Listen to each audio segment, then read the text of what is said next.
Hi everyone, this is Maddy Kramer. I speak English and Spanish, so when you have questions, be free to ask me in both languages.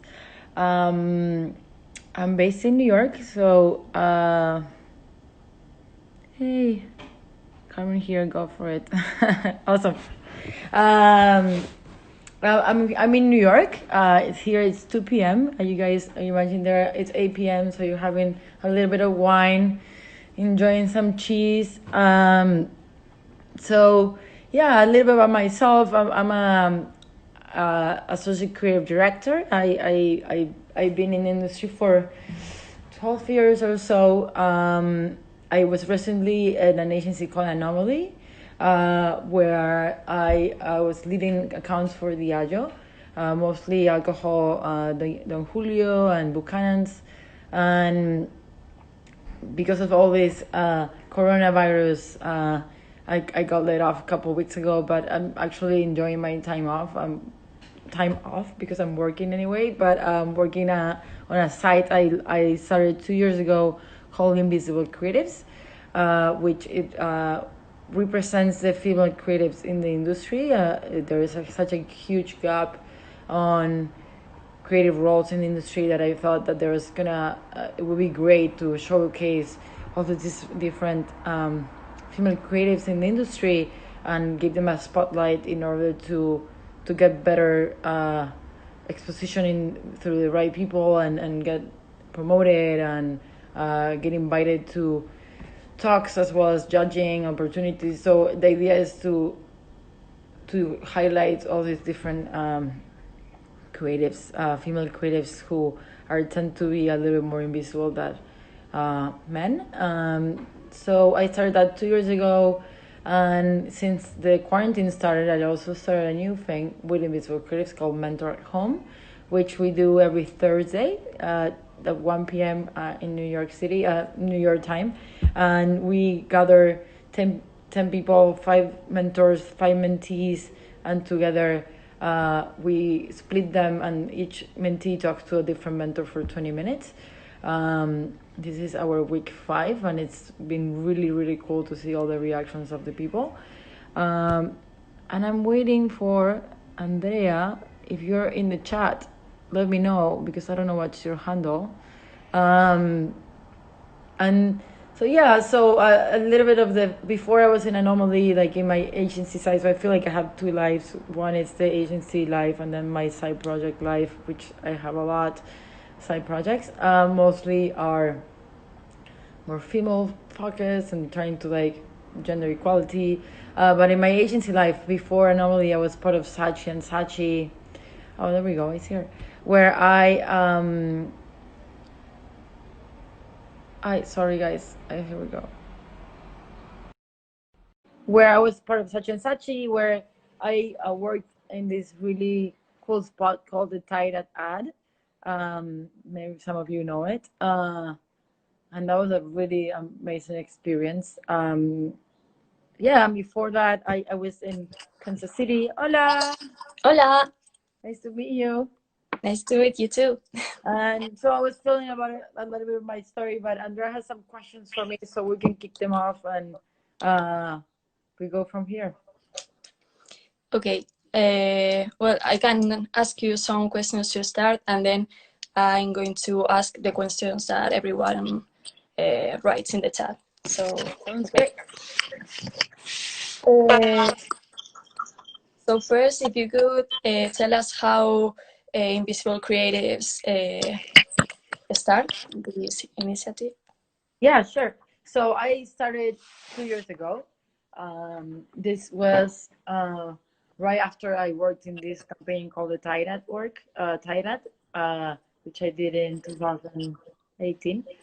And it came a little bit of that feeling that even though you created a huge campaign that got all this attention and it was pretty famous and won a lot of awards, doesn't really mean that people know who you are. And like I had that feeling, so I was like, and I felt like for some reason male creatives had a little more exposure than female creatives.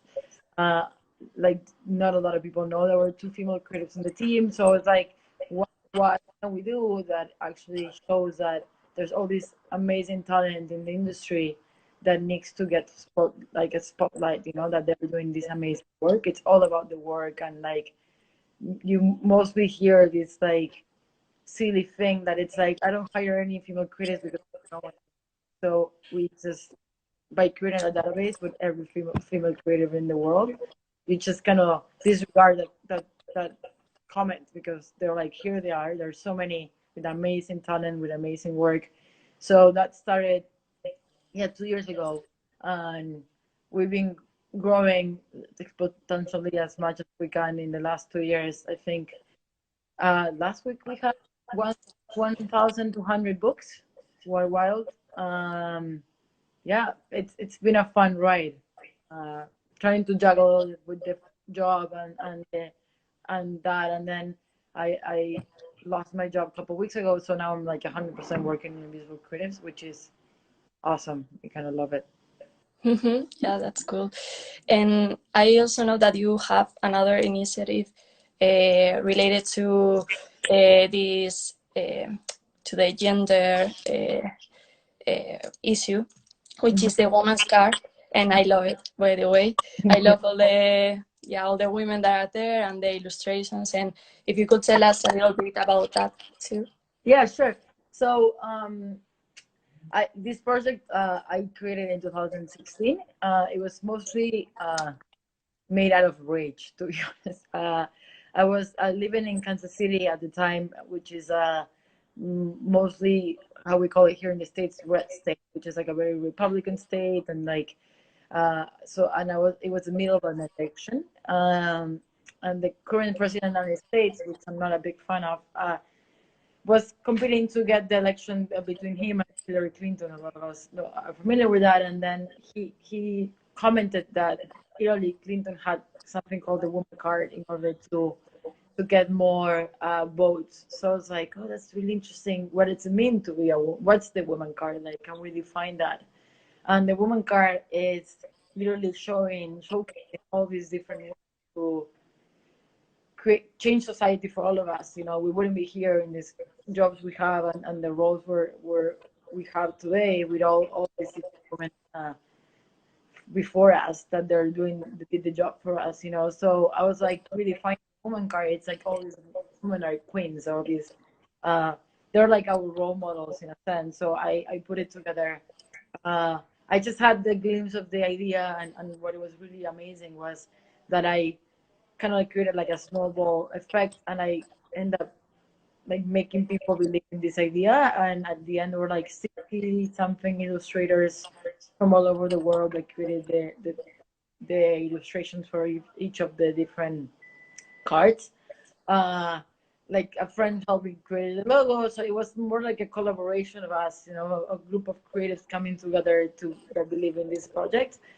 And what it was really close to my heart, like after we created the project, at the beginning I wasn't gonna make sure if I was gonna sell it or not, and like if it was gonna come to life digitally or physically, and someone convinced me it should be physical, and then all the profits we sold from are donated to gender equality, so we don't make any money out of it. But it was so awesome to keep selling. Like, it's been almost 5 years and it keeps selling, and like it's amazing just to like, I put the deck together and like put the package together and like write it and go to the mail and like mail it myself. It's like so powerful. Like at the beginning we want to make sure all these women that they were featured knew that this was happening and how much we really appreciate them. So I somehow managed to like stalk a lot of people to get the emails and mail addresses from like Malala and like Hillary Clinton, and I emailed them to like everyone, like even myself, and like got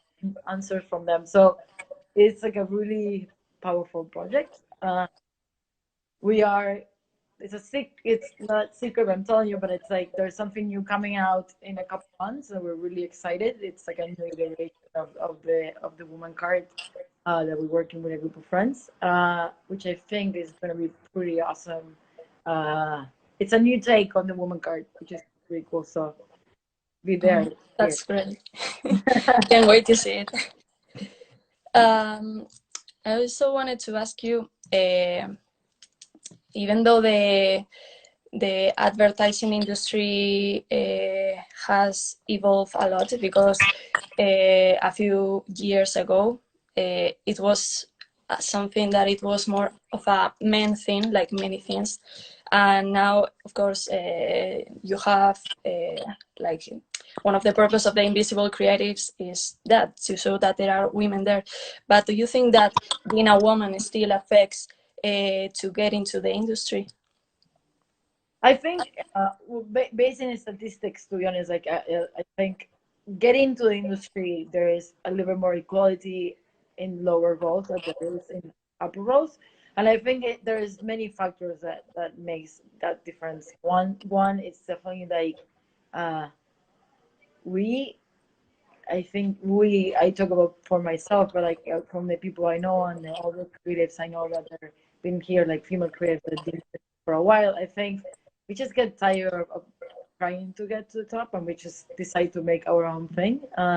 Obviously, uh, time management is a big thing in advertising that it's changing. It's changing for good, but it took a lot of years to be like, you don't have to work until 2 in the morning to create a great idea. So that also brings a big factor when you are thinking of having a family. You know, how can you juggle it together? Um, and also, I think we're playing catch up. To be honest, it's not that there's not as many female creators in the top because of their abilities. I think it's because 50 years ago there were only men, and we're still trying to be catch up to those roles that have been happening for so many years. And some agencies are definitely more open and more open and like practice the idea of being more gender equal and minority equal, not even gender equal. I think it's not just a gender thing; it's a minority thing. At least in the states, that there's much more. There's a lot of layers to it. It's not just only being female, but also what's your social economic, you know, where you come from and how many opportunities you have to be in the advertising industry, you know. And it's hard to tap. It's not everybody knows, like not everybody can afford going to Miami High School, you know, or to any portfolio school.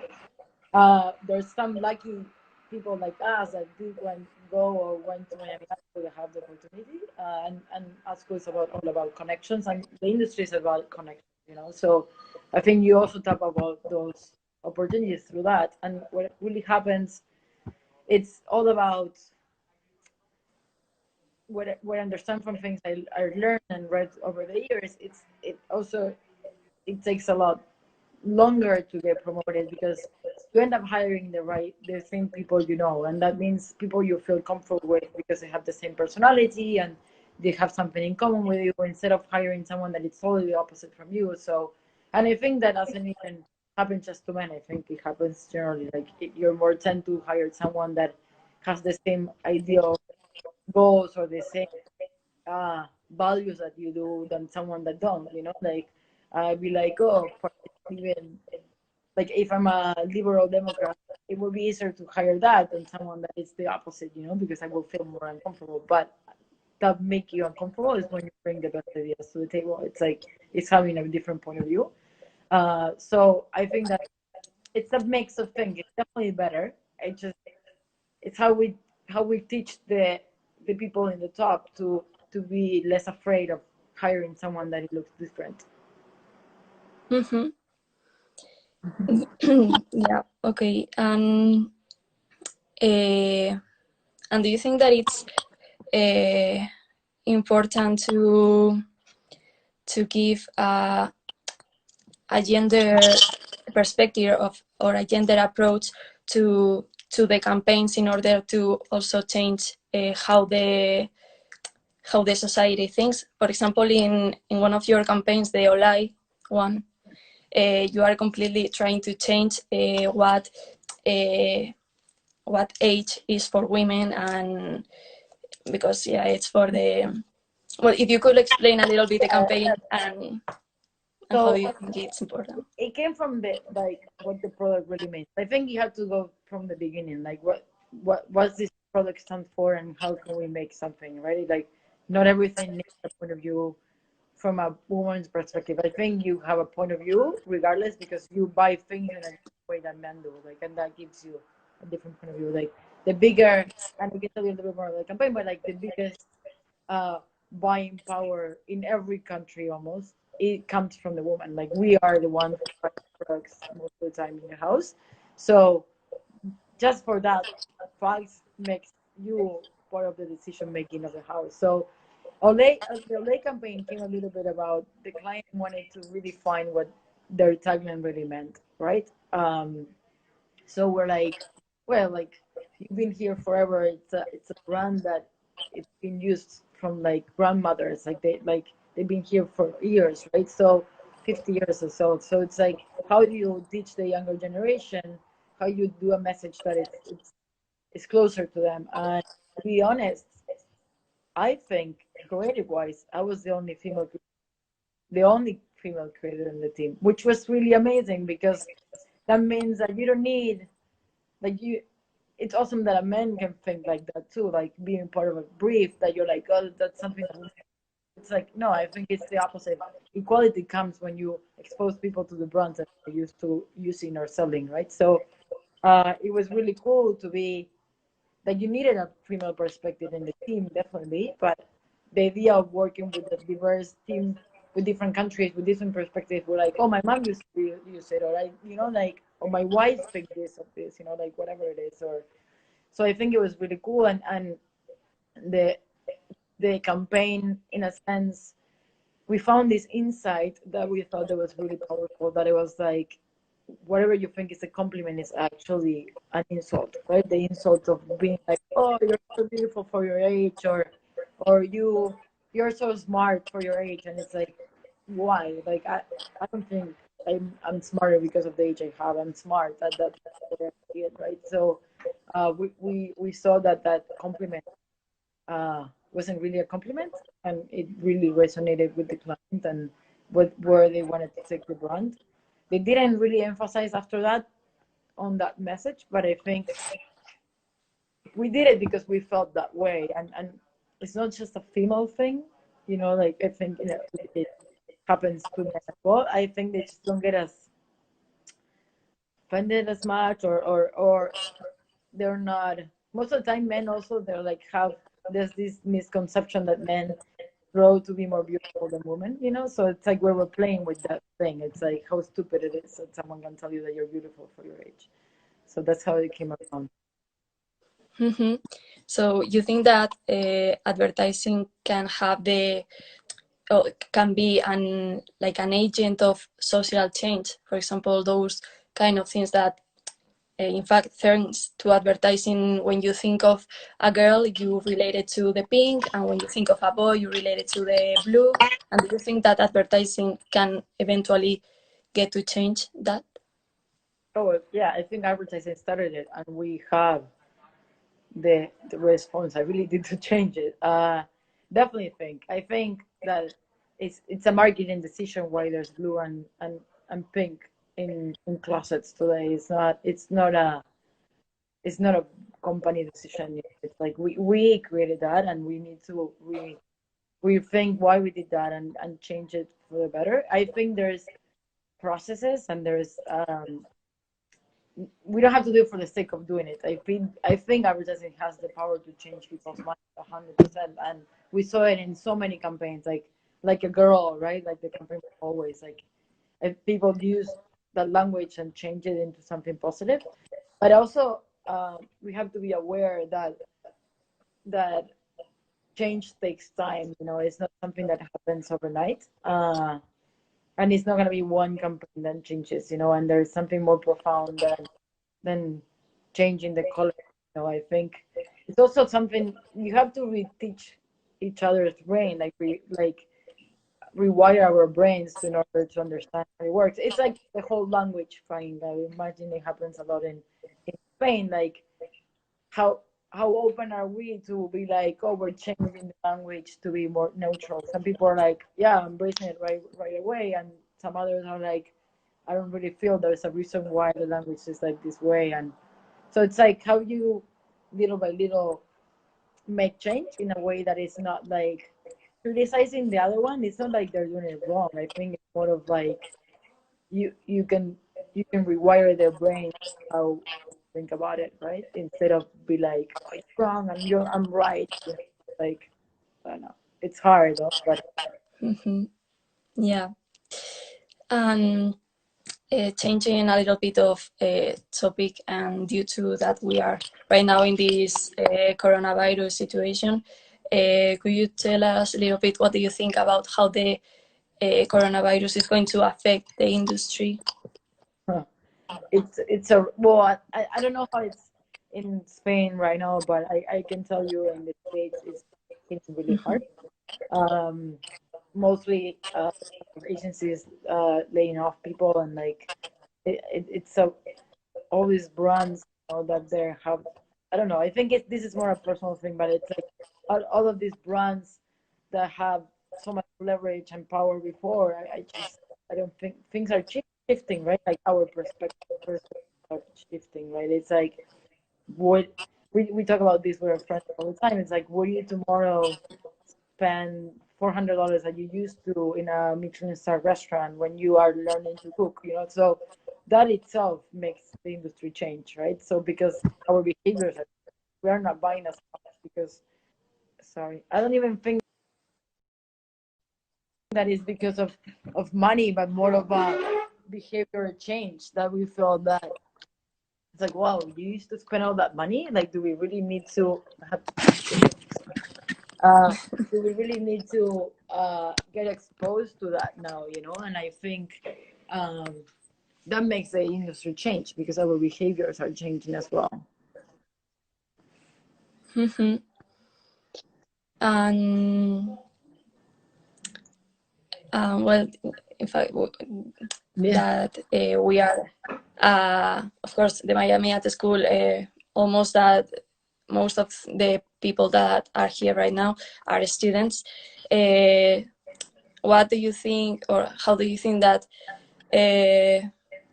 this situation is going to get us more complicated to get into the industry? Yeah. Or what advice would you give us?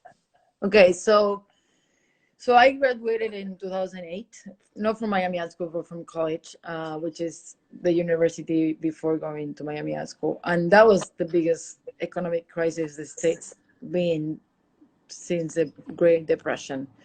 And to be honest, I was an intern for like a year in a like place, you know, like I needed to like learn somehow to do this. So I was like exposed to the industry from like, how can I help? That was my role. How can I become better at this? I was like, by exposing myself to any job. I think I was lucky that was 2008, and then I went to art school, so I took that time to the industry to pick up and then get into it. But I think I will like get any opportunity you have, you know, like you never know if they're gonna end up hiring, you know, a junior creative. So I think the idea of seeing everything as an opportunity, right? Like, and to be honest, a lot of the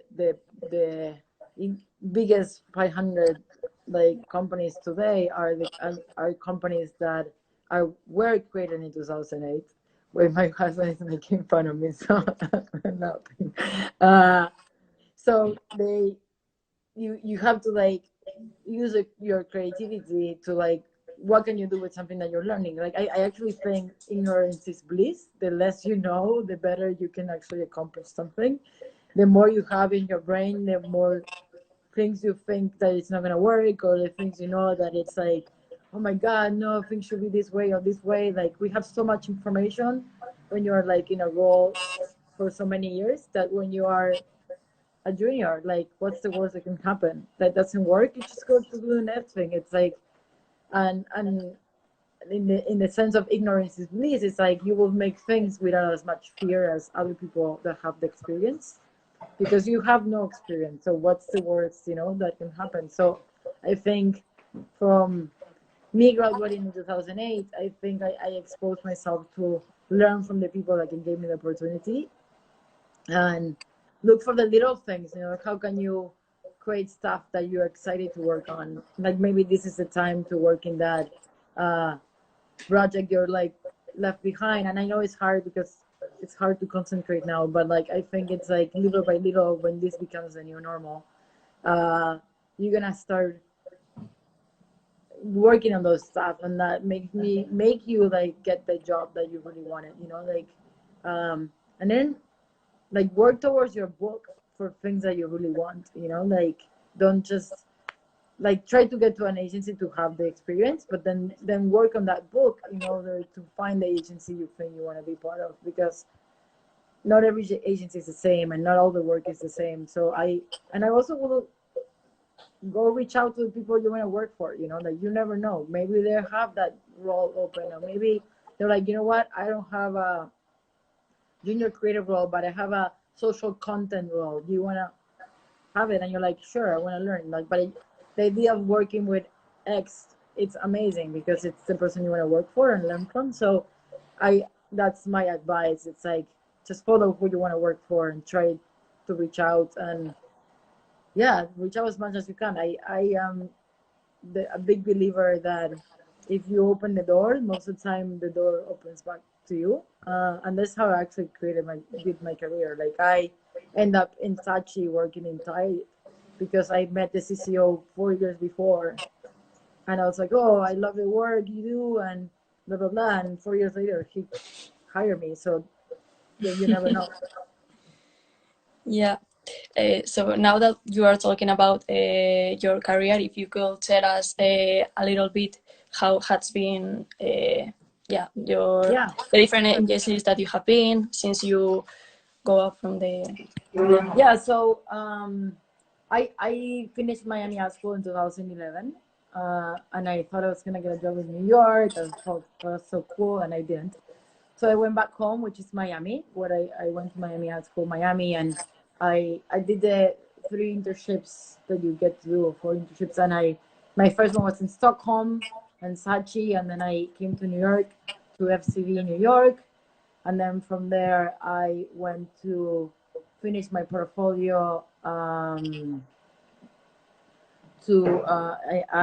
San Francisco, and then from there I came back to New York, and then when everything finished, I went back home to Miami, and I was like, I don't know what to do. And there was this agency, which is a Hispanic agency called Subi.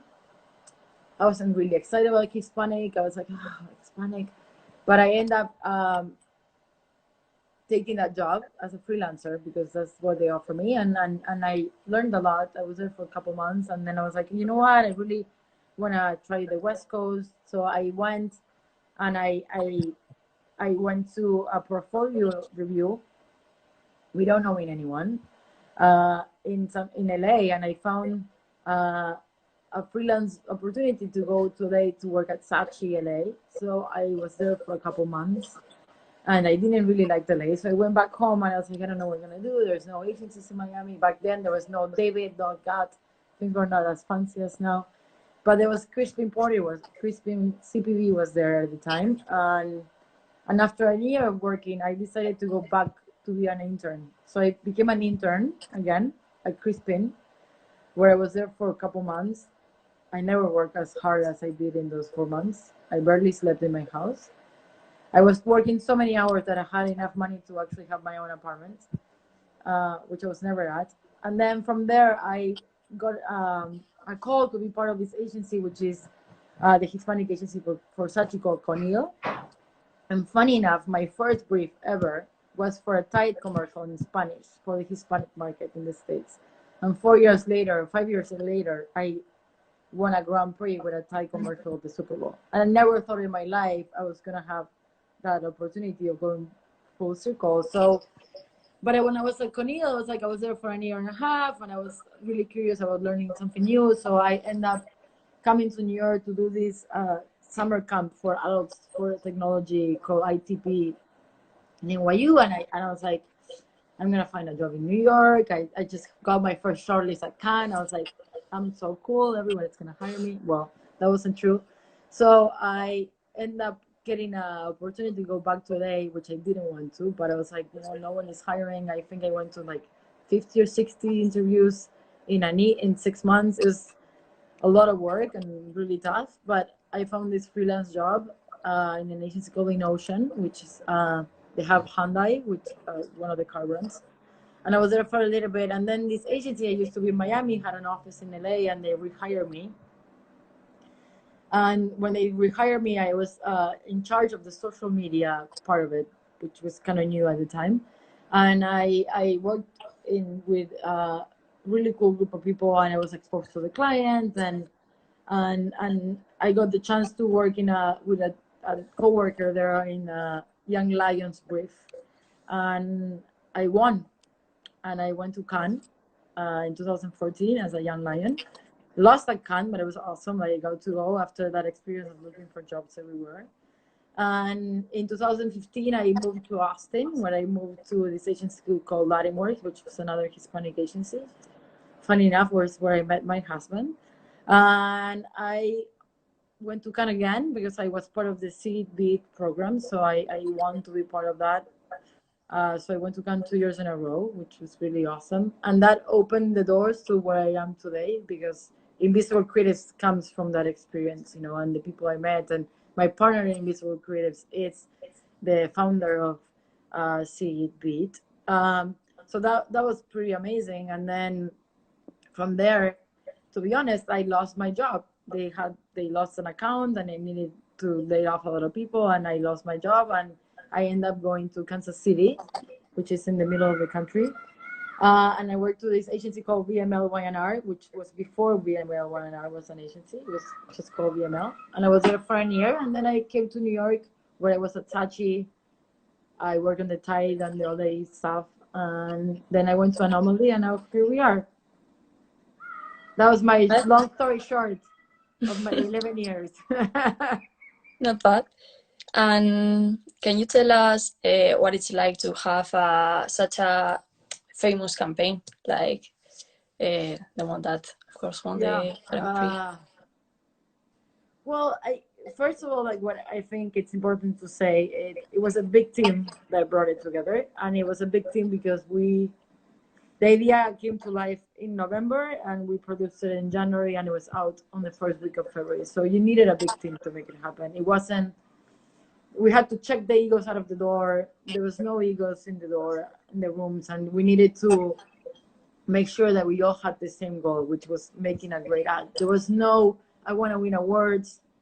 It was like, if this is amazing, it could win awards. It wasn't like, we're going to go win them, you know, like, and I think that was different. And then the diversity was a huge thing. Like, it was a big diverse team of creatives. It was 2 Argentinians, 1 Peruvian, 1 Australian, 1 Italian, 2 Brazilians, and 3 Americans, or 4 Americans. And that made such a big difference, because it definitely had a different point of view in every script, you know, and it was like, I don't know, 100 something scripts that we wrote. Like, it was crazy, like decks and decks of things, and we had to change things mid-shoot because things were happening with the brand that we needed to check in. So make sure that we didn't have certain scenes on the script. So it was a really interesting process, and I think I really enjoyed the winning, not because of the win itself, but because of the process of it. You know, it wouldn't be as amazing if I wouldn't work with the people I work with, and that's the important thing. I think, regardless of the results, it opened doors. I think we expect them to open more doors, but it opened the doors that were necessary to open at the time. And yeah, I think that it wasn't just because of the idea itself, but the experience that the idea brought, you know, the idea of working together, that there was like no art directors or copywriters. Everybody was writing, everybody was designing. There was no, you respected people's opinions, you know, there wasn't just 2 creators working on it, but all this group of people that brought together to a bigger goal. And that was really exciting. I think the amazing part is, like, all of us went to Cannes, and we got to all be in stage together. It wasn't like, well, one creative couldn't go, but like, besides everyone else, we all were there, and it felt really like we were together. We were a team, and some people left the agency at that point, but, you know, like, and we're still connected in a way, not because of the ad, but because of the experience, how we work together, you know. Mm-hmm. That's really cool. And Could you tell us a little bit about how you face a new brief? So yeah, when you receive it, how's your mental process, your creative process? Yeah, so I'm a big of a link junkie. I love like to look for things in the internet. I even do this list, and if you guys want to be part of it, let me know. But I do this monthly, weekly list of links I things I love, and I found that they're interesting. So I hoard myself with a lot of information. So I think when I get a brief, first I ask all the questions in the world to the strategist, like why does this mean? Like why are we talking to these people?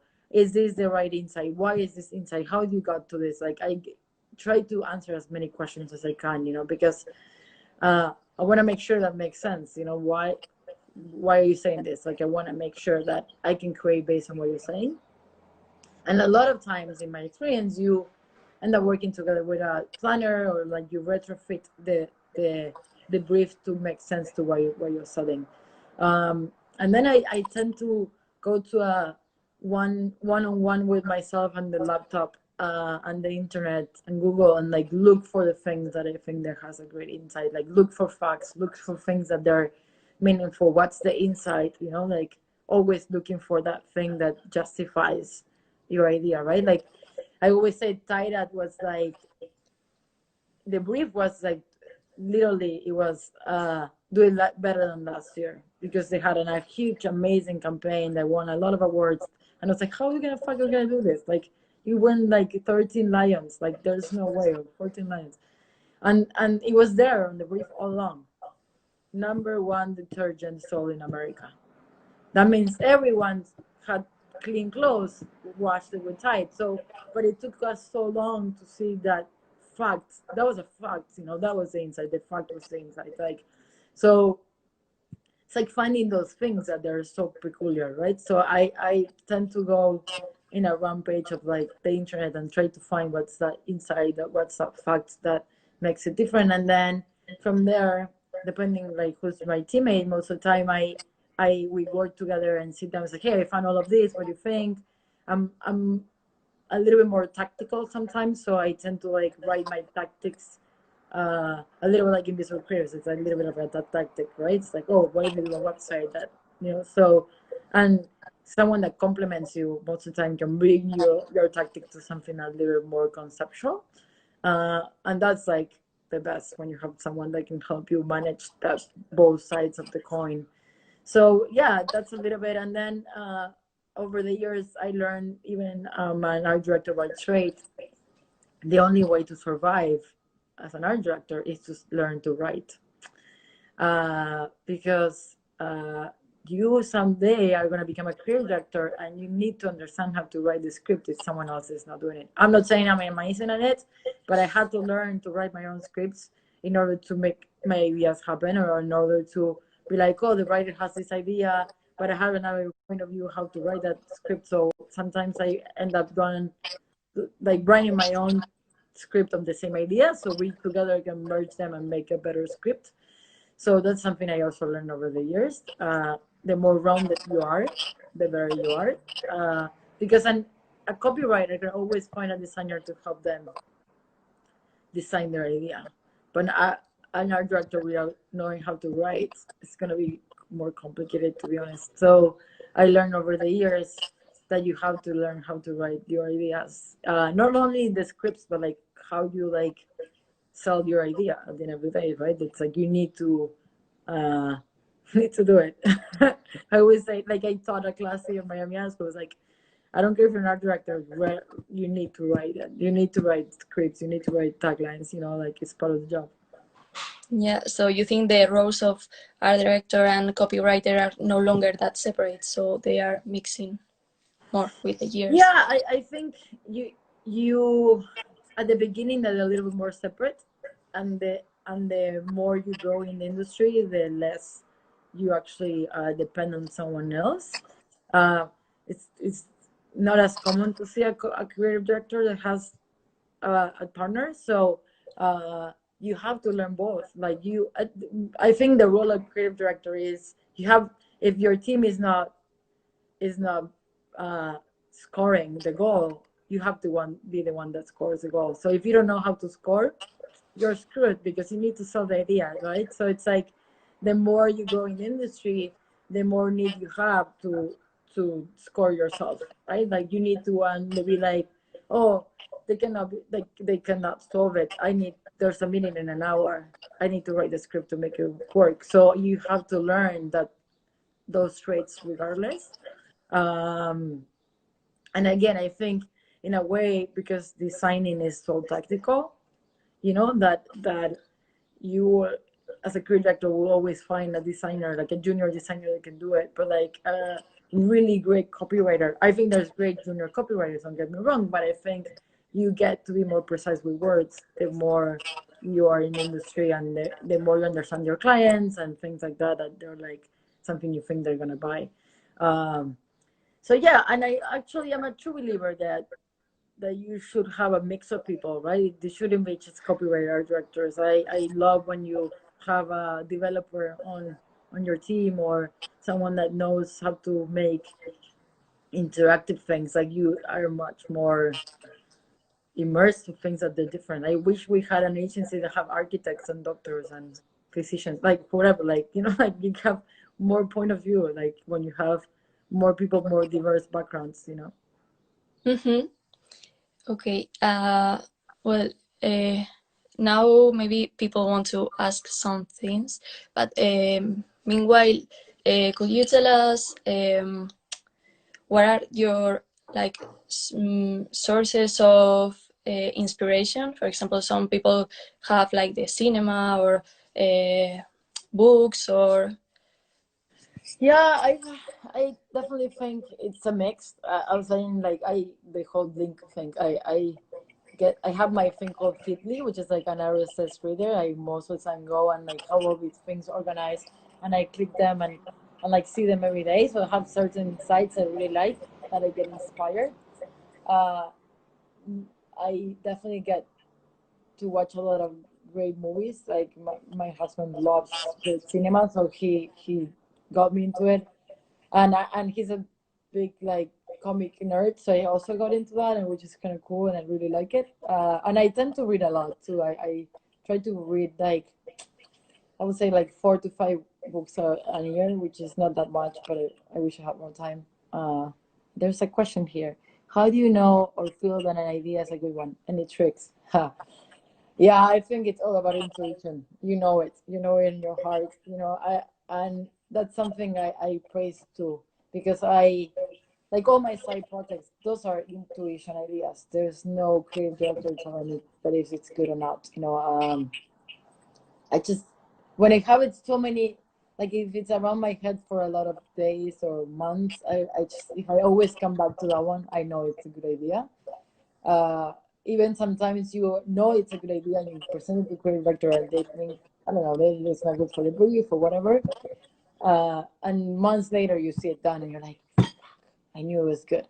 Like you know it in your heart, you know it in your gut where it's a good idea. And so that's why I end up doing side projects, because if I really believe in an idea and I know it's good, I just don't ask anymore. I just do it. Mm-hmm. Any more questions? You can also make questions in Spanish if you want. I am Argentinian, for the ones you don't know. Grew up in Argentina, so fluently in Spanish. No more questions? Okay.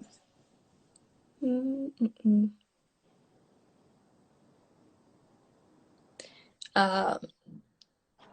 Talking about books, do you recommend any special book? This question always comes up at some point. Any books I recommend? Like specific to the industry or overall? Well, both.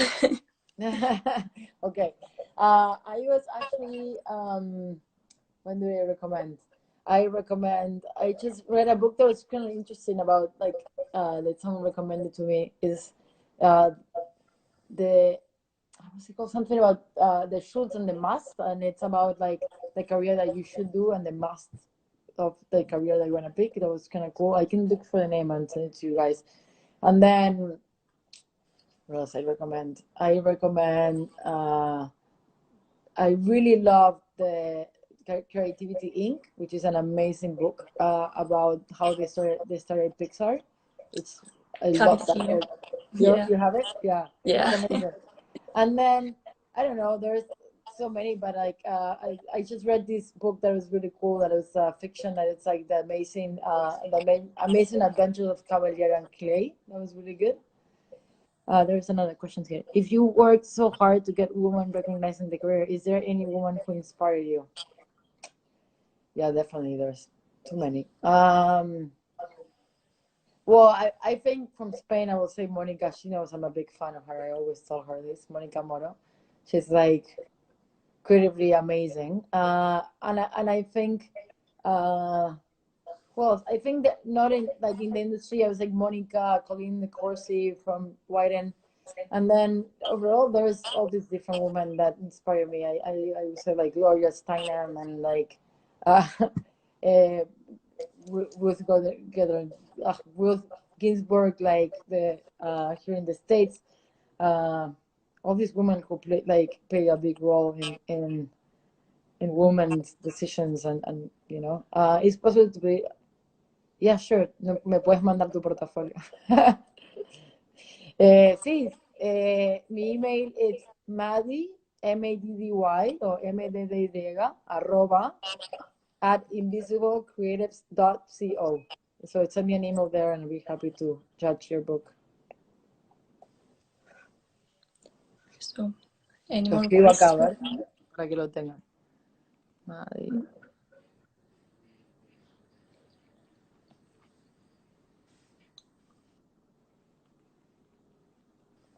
Y si hay creativas acá, por favor, métanse a Invisible Creatives.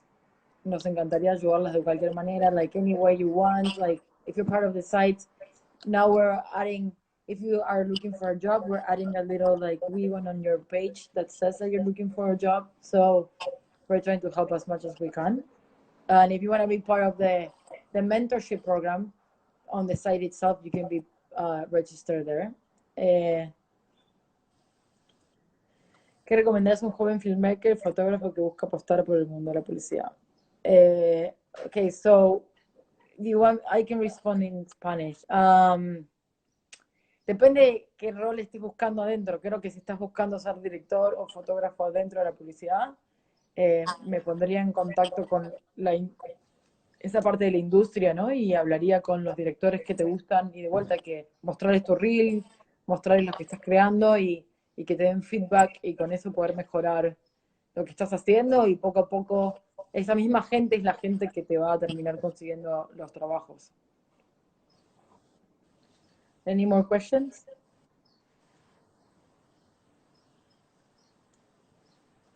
Another book I really liked, which is, I think it's very American to me to say, but the Michelle Obama book, which is really good, Becoming. And if you guys didn't watch the documentary, I really recommend it too. That it's out in Netflix, I think this week. It was really good. Mm-hmm. Yeah. Okay. Awesome. Pues, I don't know if you want to tell us something else, anything specific. No, I think you guys have. I gave you my life, the whole life in a sentence. But yeah, like please be free to like get into the site and like register your profile. Like we're always looking for new creatives to join us. And again, like a mentor at home is not just for female creatives, to everyone. So if you want to be a mentor or a mentee, let us know. There's like a Google form. You can put all your information there, and we'll contact you to be part of it. And if you have any questions, you want to send your book over, let me know. I'd be happy to help. Yeah, and if you have any questions about like the campaigns I created, please do like always there to like help as much as I can. Okay, great. Thank you. So, thank you for being with us today. Yeah, thank you for inviting me. Have a good day, everyone. Go have a glass of wine. It's Thursday. Enjoy it. Bye. Bye.